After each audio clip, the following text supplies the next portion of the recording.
Next up is Richard Rosecrance. He's a professor at the California State University, Chico, and today's presentation will be on olive nutrition. Thank you so much. Great. All right. So welcome. I really like talking about nutrition, and in olives, it's quite easy. Olives are a very sustainable crop, and they don't need a whole lot of nutrients. In fact, they're a Goldilocks crop, which means that if you apply too little, it's not good, and if you apply too much, it's not good, just like Goldilocks with her oatmeal. So what I'm going to talk about today are 4 steps for a sound fertilizer program in olives. We'll talk a little bit about the soil reservoir, nutrient removal in the crop, and I'll show you a website where you can get that. Fertilizer timing to meet the demand for olive, monitoring techniques using leaf sampling and the importance of that. Then I'll focus on the 3 big nutrients that we apply in California: nitrogen, potassium, boron, and their deficiency symptoms and how to rectify that. And then briefly, if I have time, talk a little bit about foliar applications. So that's where we're going today. So briefly, let's again, what I want to talk about, in developing a 4-step process for sound fertilizer management. 1, you have to evaluate the nutrient supply capacity of various soils because they do vary. You have to establish the crop nutrient removal from the current crop, or to project the yield into the future, because you need to replace what is being removed in the crop. Otherwise, you're just mining the soil. And 3rd, you have to apply the amount of fertilizer that the soil is unable to provide to meet the crop needs.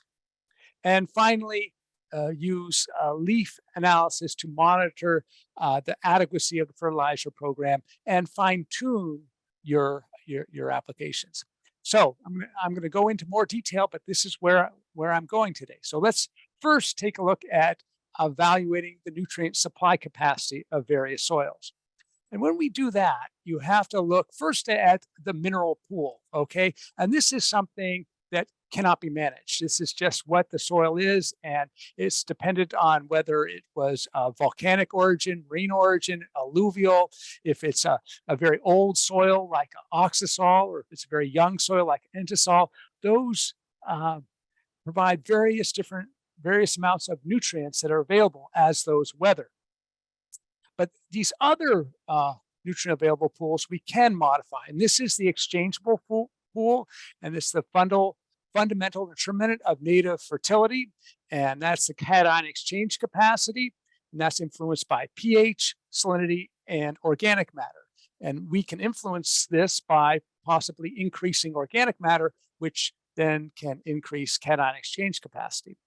And then the other pool is the soluble pool, and these are all nutrients must be in solution for uptake to occur. You can't take up zinc as a metal unless it's solubilized in water.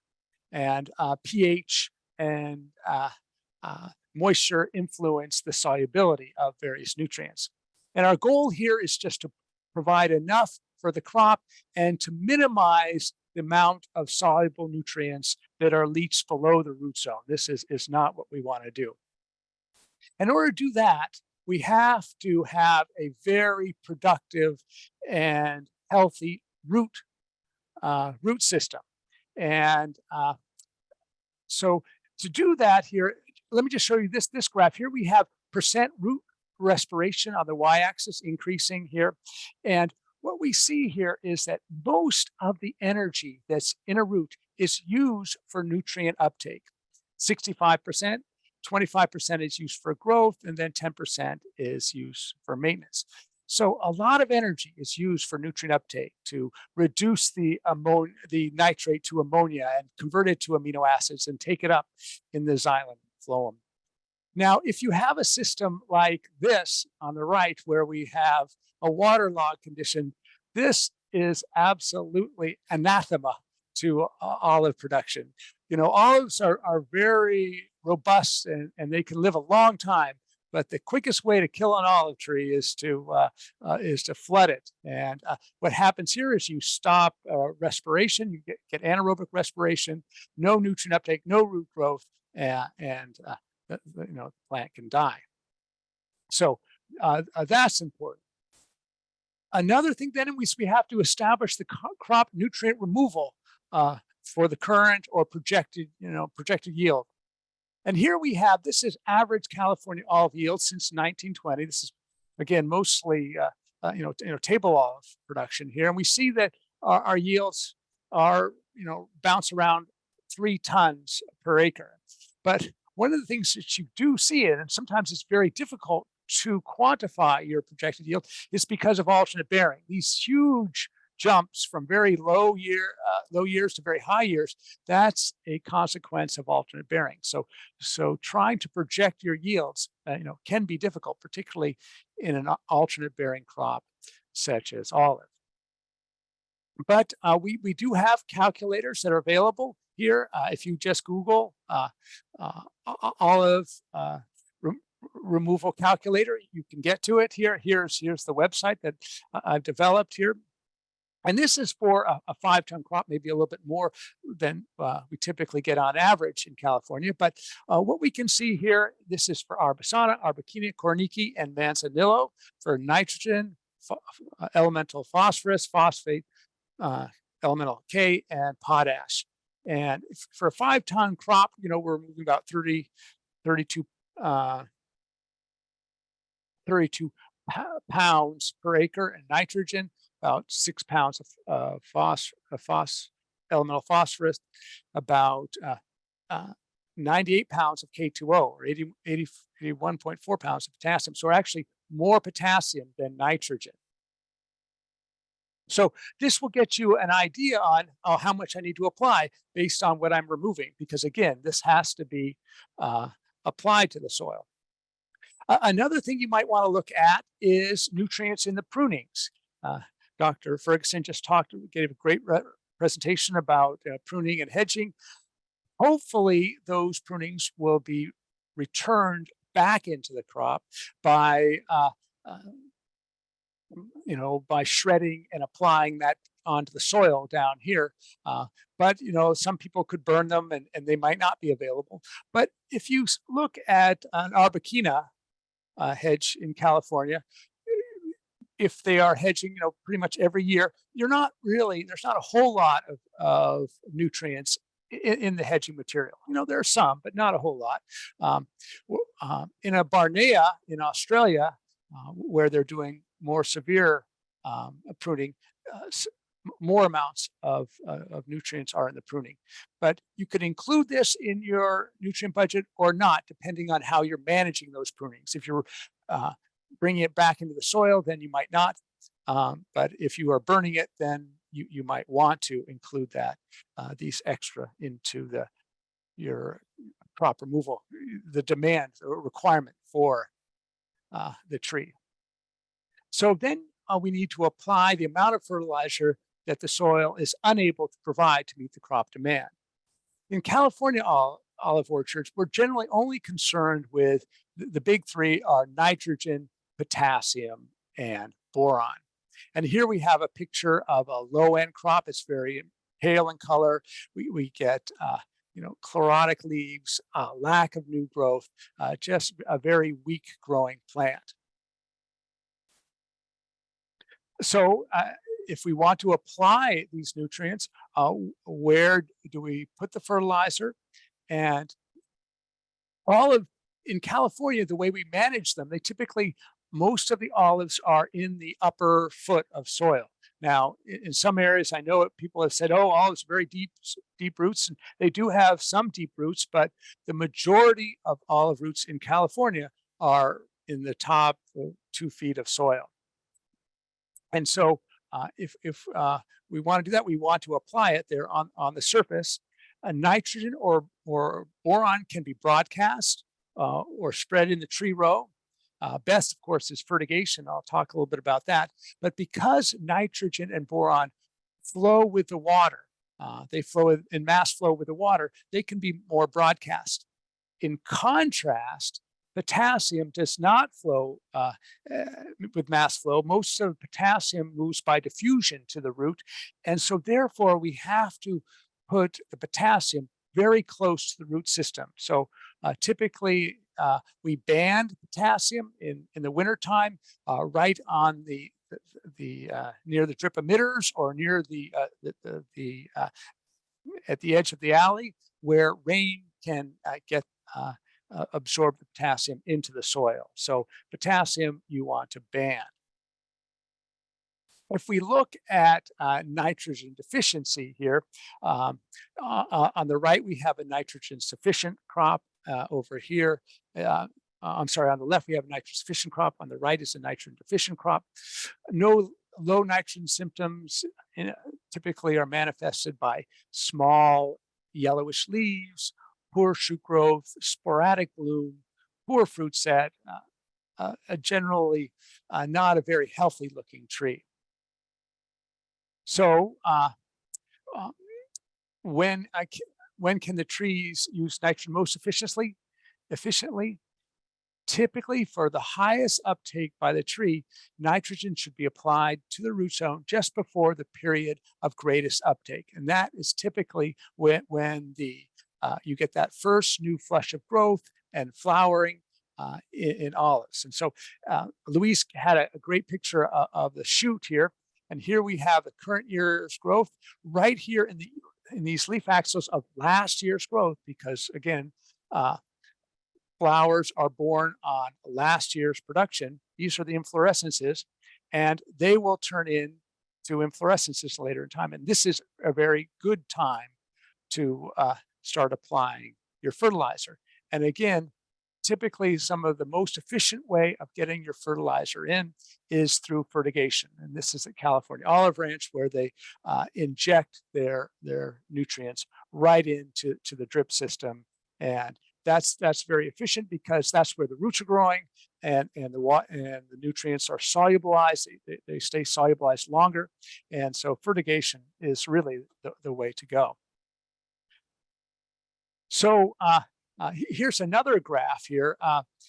This is some data from Australia, where we have nutrient uptake in kilograms per tree over the year from January to December.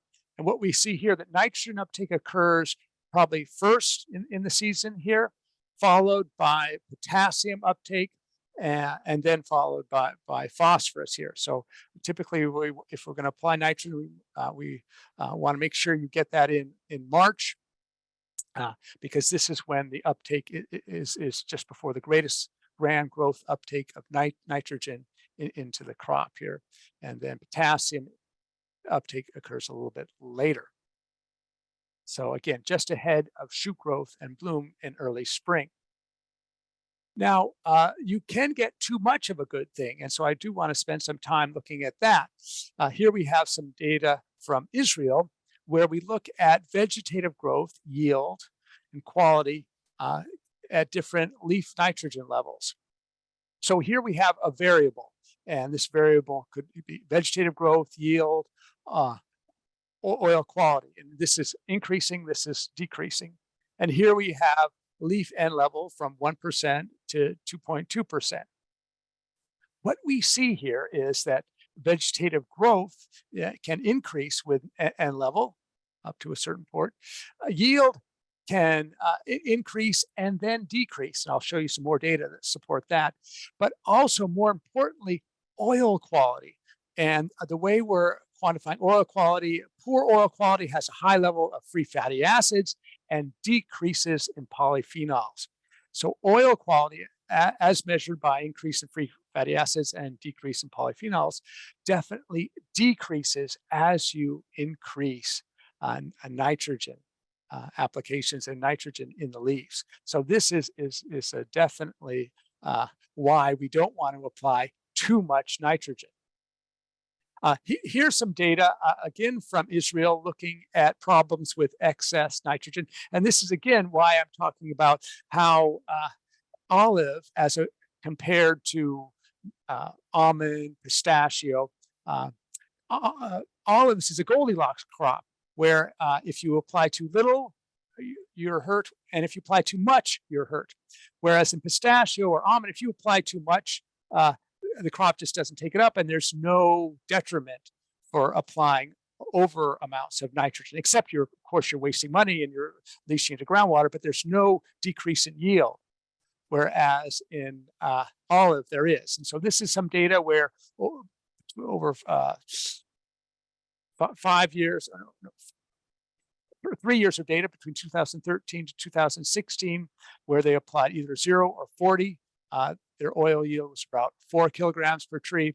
At 75 kilograms per hectare, they're up to 6. At 150, there was no difference. And then at 300, they had a decrease in yield. So again, you want to make sure you apply enough nitrogen, but not too much. There are other issues with excess nitrogen. Again, accumulation of nitrogen in the fruit negatively affects the natural antioxidants, the polyphenols, and it increases free fatty acids. Oxidative stability is changed, and bitterness is increased at high levels. So again, olive quality is decreased.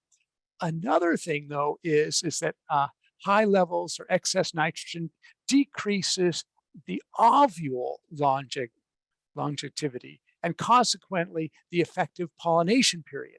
So here we have an olive fruit. Here's the ovule right down there. High levels of nitrogen makes that ovule less receptive. It makes that cannot stay alive as long. So the longevity is longer. So the period that flower is receptive to pollen and it can be fertilized is less. You get less fruit set, you get less yield. So a lot of things why we need to be very careful about not over fertilizing our nitrogen. If we look at potassium, now I'm switching gears to potassium, some of the typical deficiency symptoms are dead leaf tips or on the margins, light green leaves, twig dieback. Sometimes you see a little boating of the leaves, and that's very typical of potassium deficiency. And here we have a good show of twig dieback and light green colors, particularly at the tips and margins. So ways that we can correct that is by, we can apply 10 to 20 pounds of potassium per tree or 500 to 1,000 pounds per acre in just one lump sum. Typically, you want to ring the tree or band it the drip line.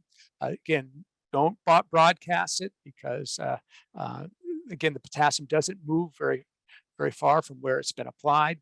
Typically, we want to apply it in the winter time, December to January, and let the rain move that potassium into the soil. And this can be good for several years. If you do a big dose, typically that could be good for a number of years.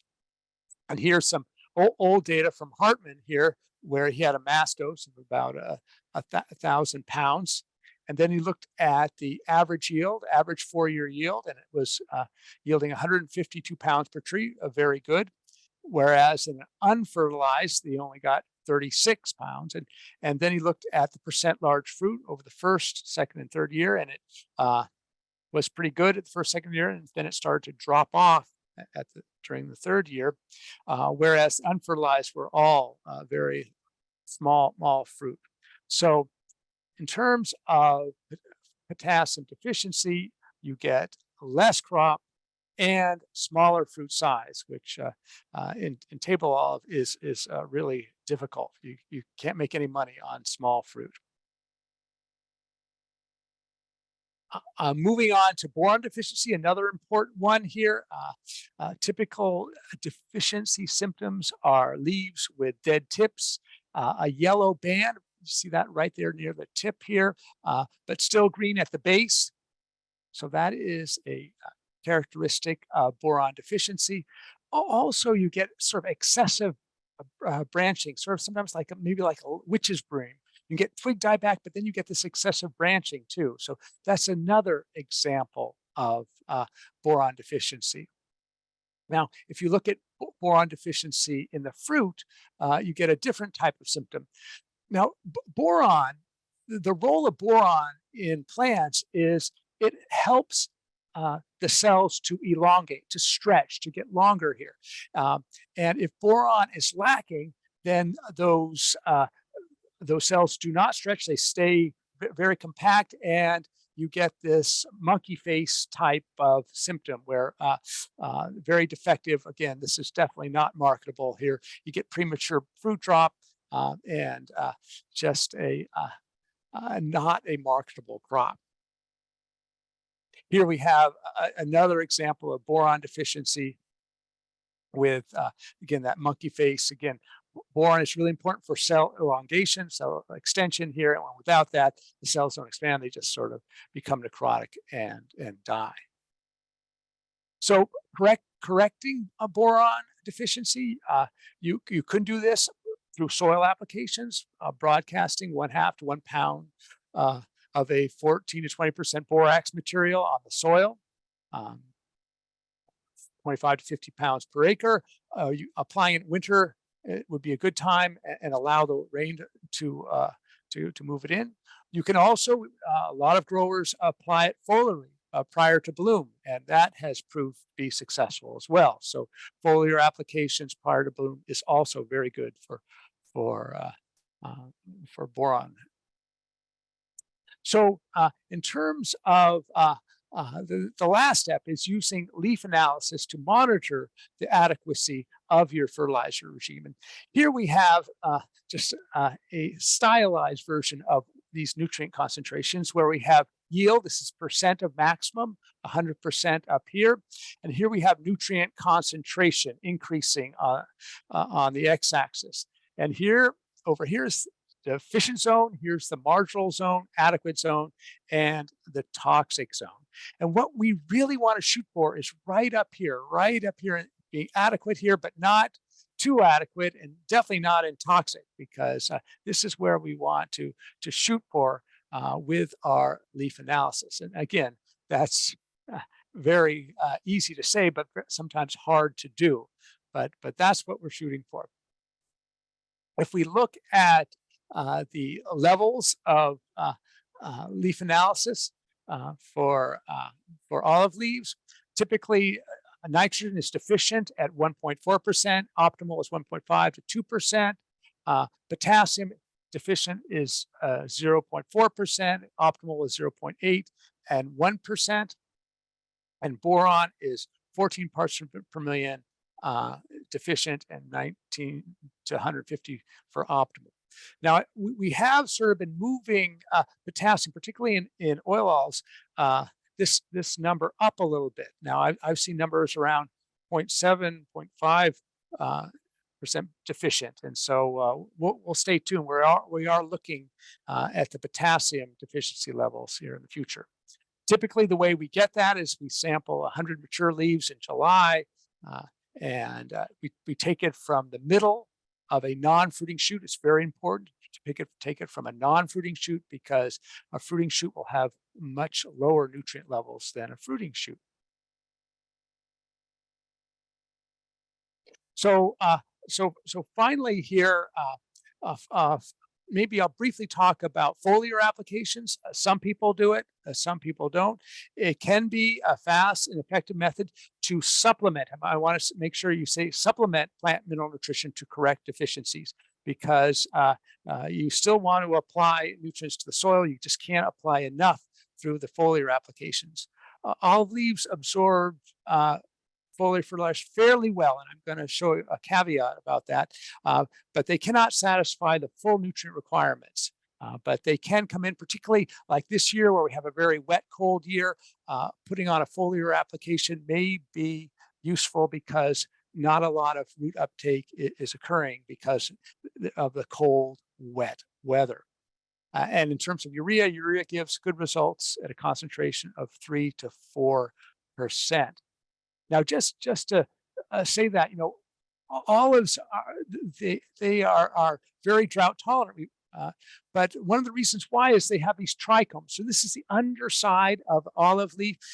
Here we have some of the stomata, and they have these sort of flower-like structures that can delay foliar applications here. still can get in here, but it might take longer than when you're foliar applying things to peaches or any kind of stone fruit. These trichomes can sort of slow down foliar uptake here. And here's another picture. So in conclusion, what I can say is olive is a very sustainable crop. They use, a half to a third of the nutrients that almonds and walnuts use. It's a Goldilocks crop for nitrogen and water applications. So you need to get right in that right zone here, not too little, but not too much here. Apply nutrients to meet the demand of the crop, and that can be based on what's removed in the crop, what's removed in the prunings. So that can help you to determine what the demand is, and use leaf analysis to assess nutrient status and to develop a fertilizer program. And one thing I should say about that leaf analysis, what's important here is not just to look at the levels here, but look at the trends. How are the trends changing over time? Are leaf analysis going up? Are they going down? Because that can be really important to help you modify or change your fertilizer regime. If they're going down, you might want to increase a little bit. If they're going up, you might want to say, okay, well, maybe I can reassess. And then soil analysis is used to diagnose excesses or imbalances, and that can be done every year if you want, or every couple of years. So with that, I think I will stop.